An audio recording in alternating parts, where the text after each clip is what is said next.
I think one of the things that I think about, in terms of being a new teacher is how important it is to have support.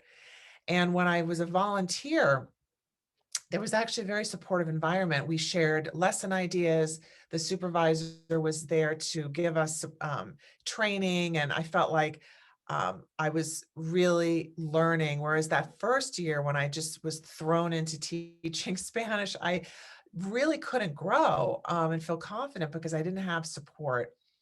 And the high school, Long Island City High School, where I taught for many years, we had such a wonderful group of ESL teachers. We shared tons of materials, ideas, and just things that were troubling us, a student that we were worried about. We always had someone to talk to.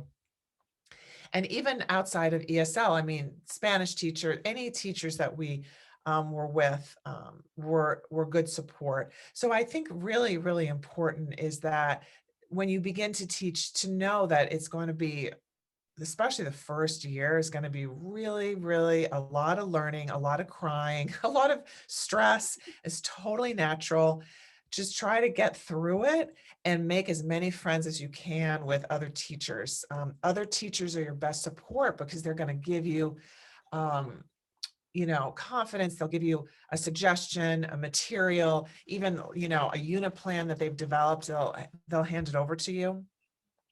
So I think it's just so important not to be isolated, to really reach out, to offer whatever you can so that there's a back and forth and a giving of back and forth, because teaching can be very isolating. You're there with your students, one class after the other, even whether you're in person or now we're remote.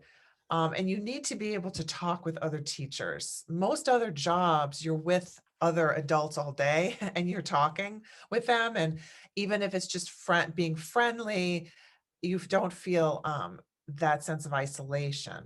So as a teacher, you have to make an extra effort because you are not with adults all day. So you want to make sure to reach out to peers and to connect with them.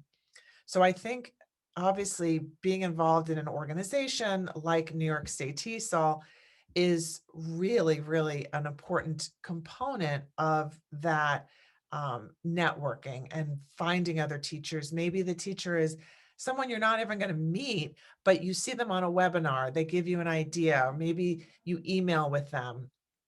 Maybe you attend a conference session and you just get a ton of resources and you keep in touch with that person.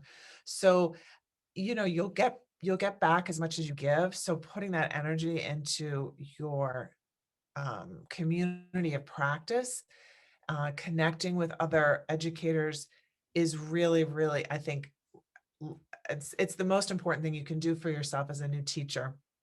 You've also had professors, you've had classmates that you have met probably in your teacher education programs. Keep in touch with those people.